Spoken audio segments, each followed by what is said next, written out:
మిత్రులారా, ఈ ములుగుతో నాకు అవినాభావ సంబంధం ఉంది. గతంలో పెద్దలు పోడెం వీరయ్య గారు, అదేవిధంగా సీతక్క అందరూ కలిసి కేసీఆర్ గారు ఇక్కడికి వచ్చినప్పుడు సమ్మక్క సారలమ్మ జిల్లాను ఏర్పాటు చేస్తా అని పొద్దుటిపూట ఇక్కడ చెప్పి, ఇది మర్చిపోయి రాత్రిపూట చెప్పిన భూపాలపల్లి జిల్లాని ఇచ్చిండు. వేసుకున్నప్పుడు చెప్పిందే గుర్తున్నట్టుంది, దిగినాక చెప్పింది గుర్తులేరని మీ సభ పెడితే ఆ సభకొచ్చి వారిద్దరి నాయకత్వంలో సమ్మక్క సారలమ్మ జిల్లా ఇవ్వాలనే మీ డిమాండ్కు రోజు మొత్తం మీ దగ్గర కూర్చొని మీ దీక్షలో మీకు సంఘీభావం తెలిపి వెళ్ళడం జరిగింది.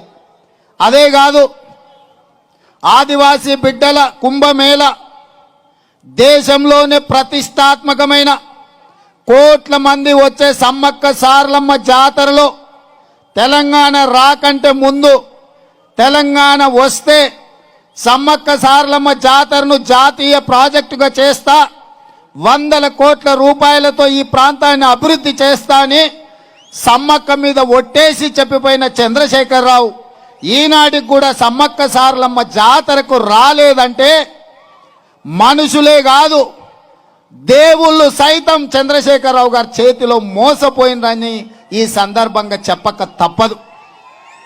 నేను అడుగుతున్నా, ఇక్కడున్న మిత్రులందరూ ఆలోచన చేయండి.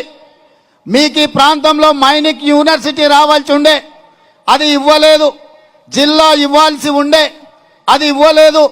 అత్యంత పురాతనమైన ములుగు రెవెన్యూ డివిజన్లో బస్సు డిపో రావాల్సి ఉండే, అది ఇవ్వలేదు. కనీసం మహిళా డిగ్రీ కళాశాల కూడా ఇవ్వలేదు.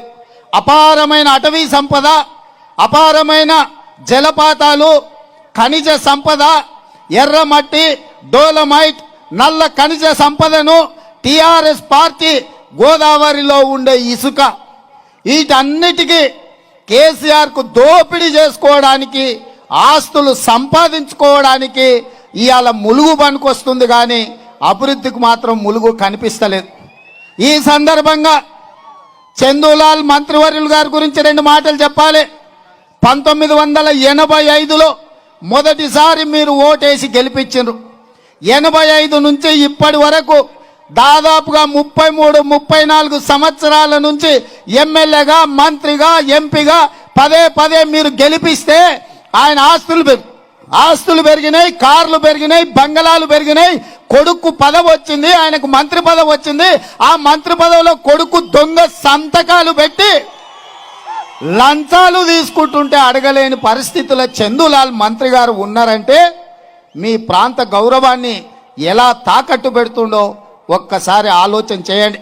ఈ పక్కన ఉన్న జంపన్న వాగు కానీ, లేకపోతే సమ్మక్క సారలమ్మ జాతర కానీ, జాతరలో జరిగే పనులకు కమిషన్లు లేకుండా చందూలాల్ కుటుంబం పనులు చేయించిందా మీరు ఒక్కసారి ఆలోచన చెయ్యండి. గతంలో పోడెం వీరయ్య గారు ఉన్నా, మా అక్క సీతక్క ఉన్నా, ఈ సమ్మక్క సారలమ్మ జాతర పనులల్లా 24 గంటలు అక్కడ నిలబడి భక్తులకు అండగా నిలబడి ఇతర రాష్ట్రాల నుంచి వచ్చిన ప్రతి ఒక్కరిని ఆతిథ్యం ఇచ్చి గౌరవం ఇచ్చి పంపిస్తే ఇవాళ కేవలం చందూలాల్ గారి కుటుంబానికి దోసుకోవడానికి మాత్రమే సమ్మక్క సారలమ్మ జాతర ఉపయోగపడుతుందంటే ఆ కుటుంబం ఈ నియోజకవర్గాన్ని పట్టి ఎలా పీడిస్తుందో మీరు అర్థం చేసుకోవాల్సిన అవసరం ఉన్నది. ఇవాళ నేను అడుగుతున్నా, వాళ్ళ మార్కెట్ కమిటీ చైర్మన్ నియామకానికి కూడా డబ్బులు తీసుకున్నాడని వాళ్ళ నాయకుడే లేఖలు బయట పెడితే, అవినీతి ఎవరైనా పాల్పడితే కొడుకునైనా బిడ్డనైనా జైలుకు పంపుతున్న కేసీఆర్ ఈ మంత్రి మీద ఎందుకు చర్యలు తీసుకోలేదు? అదే విధంగా నీ బంధువు జూపల్లి కృష్ణారావు గతంలో ఆయన ప్రుడెన్షియల్ బ్యాంకును ముంచితే ఆయన కొడుకు జూపల్లి అరుణ్ ఎస్బీఐ బ్యాంకును 86 కోట్లకు ముంచిండు. సిబిఐ విచారణ జరుగుతుందని చెప్పి ఇవాళ పత్రికలలో రాస్తున్నారు. ఏంటండి, వీడియో నచ్చిందా? అయితే ఓ లైక్ వేసుకోండి, లేదంటే ఓ కామెంట్ చేయండి. ఎప్పటికప్పుడు మా వీడియోస్ చూడాలంటే సబ్స్క్రైబ్ చేసుకోండి.